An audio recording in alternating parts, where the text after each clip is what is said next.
인간이 공동체 생활을 시작했을 무렵을 살펴보면 다리를 다쳐 걷지 못했을 이들조차 내버리지 않고 함께 살아간 기록이 있습니다. 우리가 사회를 만들고 그 안에서 살아가는 이유 역시 거기에 있을 텐데요. 걷기 힘든 이들에게 뛰기를 강요하는 사회, 그로 인해 발생한 문제들 오늘 함께 이야기 나눠보겠습니다. 정소연 변호사 그리고 김지원 경향신문 기자 두 분 나오셨습니다. 안녕하세요. 안녕하세요. 예, 오늘 변상욱 기자가 자리를 비우고 김지원 경향신문 기자를 스페셜리스트로 모셨습니다. 그 뉴스레터가 굉장히 좀 많은 관심을 받고 있는데 인스피아라는 이게 어떤 뉴스레터인지 좀 소개해 주시겠어요? 저희가 이제 함께 살면서 좀 이제 생각해 볼 만한 그런 사회적 이슈에 대해서 이제 책을 기반으로 한 번쯤 깊이 생각을 해보자라는 컨셉의 뉴스레터고요. 그래서 이제 한 주에 이제 뭐 한 두세 건 정도의 이제 책을 엮어서 뭐 예를 들어서 뭐 혐오 발언에 대해서 생각을 해본다든지 아니면 이제 이 오늘의 주제이기도 하겠지만 이런 간병이 과연 이제 개인과 가족만의 문제인가 우리가 이제 사회적으로 이걸 한번 바라봐야 하지 않을까 뭐 이런 내용에 대해서도 다루고 있습니다. 예. 그래서 우리 사회가 관심을 가져야 될 사안에 대해서 많이들 이제 뉴스레터로 소개를 해주시는 것 같은데 자 본격적으로 얘기 나눠보도록 하겠습니다. 오늘은 지난 대선 기간에 화제가 되었던 사건 강도영 존속 살해 사건 이 이야기와 함께 돌봄 우리 사회가 돌봄에 대해서 어떻게 좀 접근하고 있는지 이거에 대해서도 좀 얘기 나눠볼게요. 자, 이거 모르는 분이 많으셔서 막 그때 워낙 화제가 됐지만은 또 대한민국이 다이나믹 코리아 아닙니까? 벌써 다 잊어먹었어요. 지금 다 김건희 여사 문자 얘기만 하고 있습니다. 그래서 설명이 좀 필요할 것 같아요. 자, 2021년에 뇌출혈로 쓰러진 아버지를 혼자 간병하다 죽음에 이르게 한 22살 강도영 씨가 존속살해 혐의로 징역 4년형을 2022년 3월 30일에 받았습니다. 이 사건 좀 소개를 좀 해주시죠. 네, 그 당시에 이제 굉장히 이슈가 됐던 사건인데요. 이제 2021년에 강도영 씨라고 이제 23살 청년이었는데 편의점 알바를 하면서 이제 아버지와 둘이 살고 있었던 그런 청년이었고요. 그런데 이제 아버지가 2020년에 뇌출혈로 이제 쓰러지시면서 거의 전신이 마비가 되세요. 그래서 이제 그 당시에 이제 쓰러지자마자 이제 수술비나 간병비 등 포함해서 이제 2천만 원 정도가 이제 청구가 됐는데 당연히 이제 돈이 없었고 그래서 이제 당시에 월세 30만 원도 내지 못해서 굉장히 그게 밀리고 주변에도 도움을 뭐 요청을 하기는 했지만 사실 그 도움을 거의 받지 못해서 결국에는 이제 아버지가 너 하고 싶은 거를 하면서 살아라라고 이제 말씀을 하시고 이제 그렇게 하면서 이제 한 5일 정도 방치를 하고 나서 이제 방문을 열었을 때 이제 아버지가 돌아가신 상태로 발견이 되는 바람에 이제 존속 살해 혐의로 징역 4년을 받게 된 안타까운 사건이었습니다. 네. 변호사님께 좀 여쭤볼게요. 그러니까 일반적으로 뭐 살인 아니면 뭐 치사 뭐 이제 그러니까 살해할 목적이 있으면은 치사인 거고 그러니까 없으면 치사죠. 정확하게 없으면 이제 과실치사 뭐 이렇게 되는 거죠. 과실로 죽일 목적은 없었으나 사망에 이르게 한 거. 그리고 있으면 살인인데 존속 살해는 좀 다른 법 이게 카테고리인 것 같아요. 이런 거는 좀 어떻게 봐야 되나요? 이게 존속살해 자체는 그냥 결국은 살인죄인데 살인죄에서 가중이 된 거예요. 우리나라 법이 이제 자식이 부모를 살해하는 경우에는 가중을 하니까 원래 일반 살인은 5년인데 존속살해 같은 경우에는 사형 무기 7년 이상 징역이거든요. 그 부분이 조금 다른 거죠.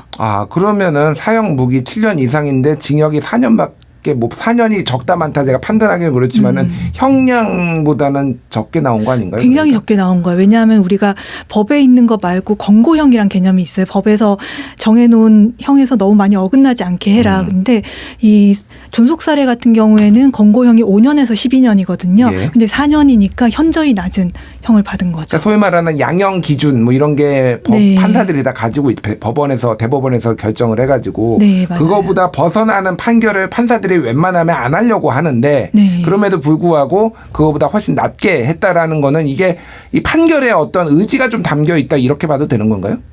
아무래도 우리가 변호사들 입장에서 흔히 말하는 선처를 하신 거죠. 그렇군요.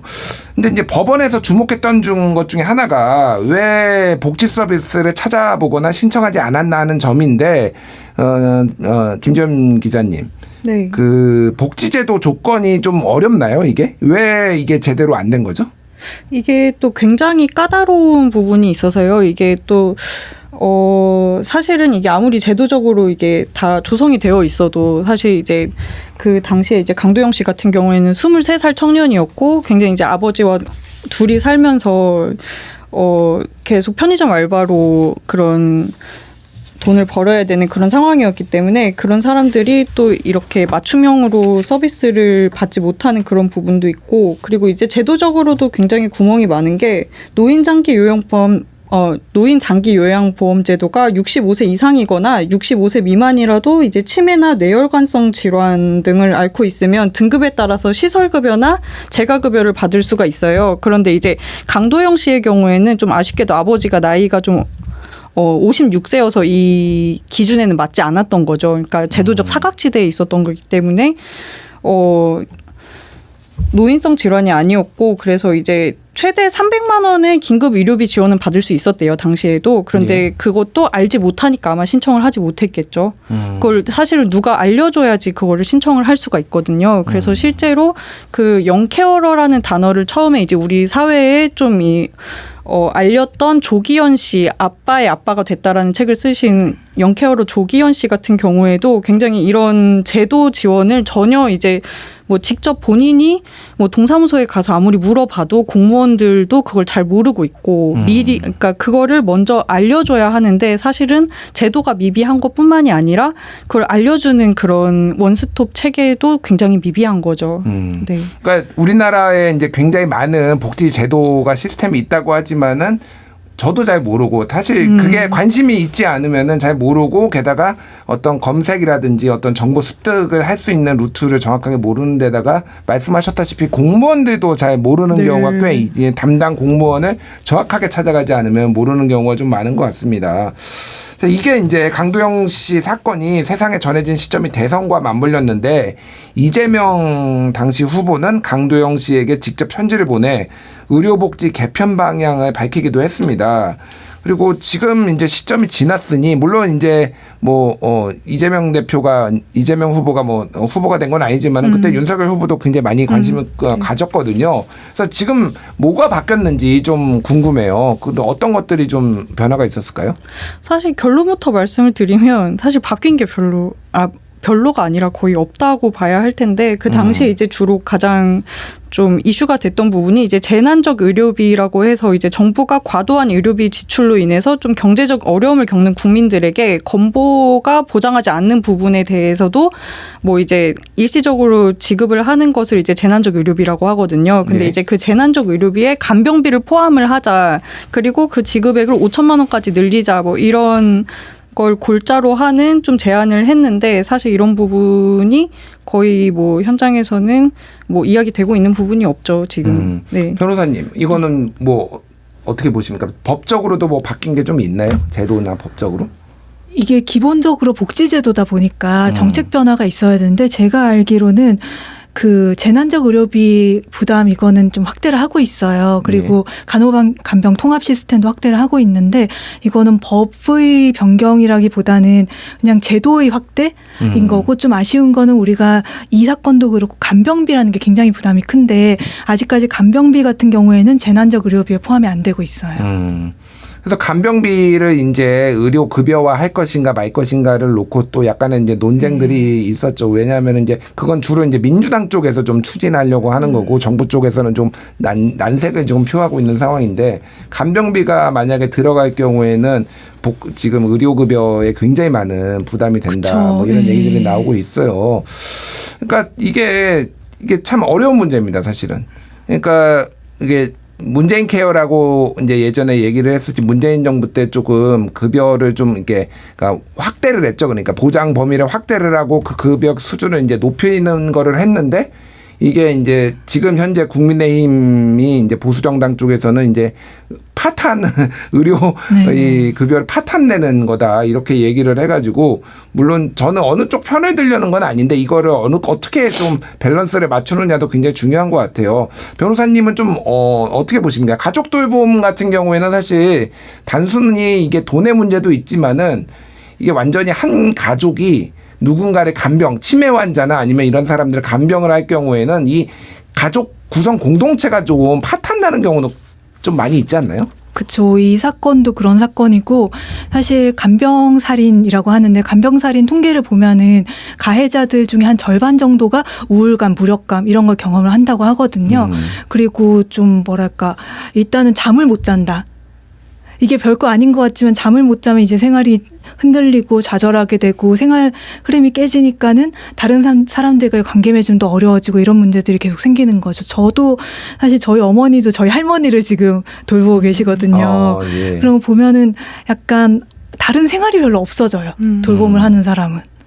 그러니까요. 이게 모두가 경험하고 사실 모두가 늙는 거고 네. 모두가 그런 상황을 맞닥뜨릴 수가 있는 거라서 김지영 기자님 해외는 혹시 간병인 지원 같은 거를 좀 어떻게 하는지 사례를 소개시켜 주시겠어요? 네, 간단하게 말씀을 드리면 사실 우리나라에 비해서는 굉장히 이제 해외에서는 이런 실질적인 간병에 대한 지원들이 좀 많은 편인데요. 이제 우리나라보다 훨씬 더 빨리 좀 고령화 이슈가 사회적인 문제가 됐던 이제 일본 같은 경우에는 케어 매니저 제도라는 걸 도입을 해서 가족 간병인을 좀 지원을 하고 있고 독일은 간병인한테 휴식을 취할 권리를 보장을 하고 약간 쇼트스테이나 방문 간병 지원을 하는 그런 시스템을 갖추고 있어요. 그리고 이제 미국이랑 영국에서 실시를 하는 이제 레스피 케어 같은 경우에도 방금 말씀드렸던 이제 독일 사례랑 비슷한데 요는 이제 간병인에게도 휴식이 필요하다는 거죠. 예.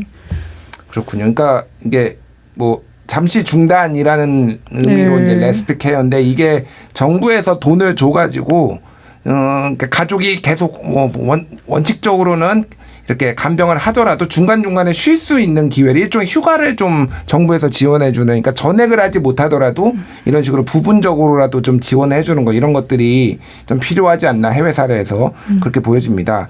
자, 돌봄을 정책이나 서비스의 시각으로만 바라봐서는 안 된다는 의견도 있습니다. 생애문화연구소의 오키살롱의 강연을 엮어낸 책. 네. 새벽 3시에 몸들에게 이런 책에서 이제 내용을 보면은 이런 이제 목소리가 좀 담겨 있어요. 이게 어떤 책인지 좀 김지영 기자님이 소개시켜 주겠어요? 이 책이 제가 레터에서도 굉장히 좀 다뤘던 책, 그러니까 굉장히 좀 인상 깊게 읽고 다뤘던 책인데 이 책의 핵심이 사실은 아픈 채로 어떻게 우리가 계속 살아갈 수 있을까에 대한 책이거든요. 이제 통상 뭐 이제 간병살인 관련해서도 책이 굉장히 좀 여러 권 나왔죠. 이제 서울신문에서 2019년에 154인 간병살인 고백 뭐 이런 책도 나왔었는데 이 책 같은 경우는 되게 독특하게 그 병을 앓거나 혹은 이제 병을 앓는 사람의 가장 옆에 있는 보호자의 입장에서 우리가 아픈 채로 혹은 아픈 사람과 함께하는 채로 어떻게 사람으로서 살아갈 수 있을까에 대해서 좀 그걸 개인적인 차원에서도 고민을 하는데 플러스 사회적인 차원에서도 좀 우리가 어떻게 아픔과 함께 살아갈 수 있을까에 대해서 다룬 책입니다. 그래서 사실 이게 제목은 굉장히 좀 시적이잖아요. 어떻게 보면 이제 새벽 3시에 몸들에게라는 제목인데 이게 무슨 의미인가요? 이게 새벽 3시에 몸들에게가? 근데 그 책에 사실 그 제목의 정확한 의미를 다뤘지는 않았었던 것 같은데 그냥 제가 생각을 하기에는 그 책을 다 읽고 나서 사실 새벽 3시가 굉장히 이제 건강한 사람들은 푹 자는 시간이거든요. 예. 새벽 3시가 이제 다음 날에 뭐 난 내일 학교에 가야지 아니면 뭐 일터에 가야지 막 정말로 열심히 일을 해야지 공부해야지 이러면서 푹 자는 시간인데 그 시간은 간병인도 그렇고 아픈 사람들은 뭐 크게 아파 보신 분들은 아시겠지만 사실 그 시간에 잠을 깨는 경우도 되게 많고 뭐 이제 주사를 맞아야 된다든지 뭐 아니면 그냥 정말로 통증 때문에 깨야 되는 경우도 있고 간병인 분들도 잠을 잘 못 자시죠. 그렇기 예. 때문에 그런데 그 사람들은 혼자 깨어 있는 거예요. 어떻게 보면. 그러니까 그들만 고립돼 있는 채로 깨어 있어서 사실은 그 아픔의 시간을 사회적으로 뭐 그게 주목이 되지도 않고 이거는 오롯이 아픈 사람은 혼자서만 새벽 3시에 혼자서 울어야 되고 이제 간병을 하는 사람들은 또 새벽 3시에 혼자 일어나서 뭐 이제 아픈 사람을 돌봐야 하는 약간 그런 의미를 담은 제목이 아닌가 이런 생각을 했습니다. 그래서 결국은 이제 어쨌든 책이 약간 좀 얼핏 보면 약간 되게 뭐 약간 외롭고 우울하고 약간 그런 내용일 것 같은데 오히려 굉장히 저는 희망적인 내용이라고 생각을 했어요. 왜냐하면 애초에 이런 얘기가 뭐 우리 사회에서 이야기가 된 적이 거의 없었거든요. 책이거든요. 예. 사실은 어떻게 보면 이제 강도영 씨가 쓴 책이라고 볼 수도 있는 거죠. 아니면 아버지가 쓰신 책이라든지. 예.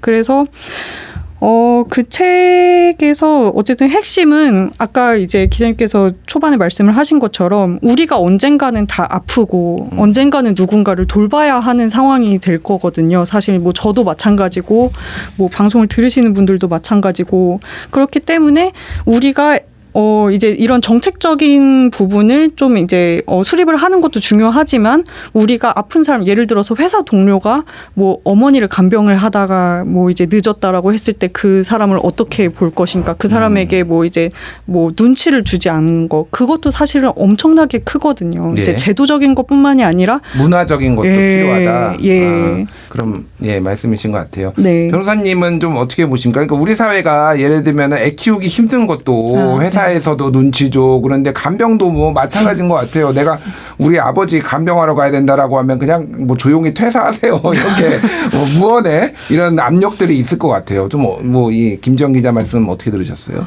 네, 일단은 우리 모두가 경험하게 되는 일에 대한 이야기인 것 같아서 그 책을 좀 꼭 읽어보고 싶다 그런 생각이 들었고 이 간병 문제에 대해서는 약간 사실 이 강도영 사건 같은 게 극단적으로 결과가 나온 거잖아요. 근데 예. 이 극단적인 결과가 될 때까지는 결과가 나온 다음에 이 사람이 사람을 죽였다. 살인죄라는 결국 그렇게 의율이 된가 그렇게 얘기하기는 쉽지만 가해자 입장에서도 거의 포기하게 되는 어떤 지점이 있는 것 같아요. 이 사건만 해도 아버지가 돌아가신 걸 보고 나서 강도영 씨가 본인이 119에 전화를 해가지고 우리 아버지가 돌아가셨다 하면서 수사에 다 응했었거든요. 네. 근데 그런 어떤 자포자기까지 가지 않도록 그 이전에 뭔가 개입해서 그 아까 기자님 말씀하신 것 같은 어떤 자기 돌봄이라든지 휴식이라든지 이런 걸 제공하는 것 그리고 관계를 무너뜨리지 않는 것 그리고 피해자와 가해자 사이에서의 관계도 연결시키는 것 이런 게 좀 예. 중요하다는 생각이 들어요. 알겠습니다. 오늘은 강도영 존속살해 이야기로 가족 돌봄 이야기 나눠봤습니다. 김지연 기자, 변호사님, 잠깐 성함이 제가 정소연 변호사입니다. 두 분 함께했습니다. 감사합니다. 감사합니다. 감사합니다.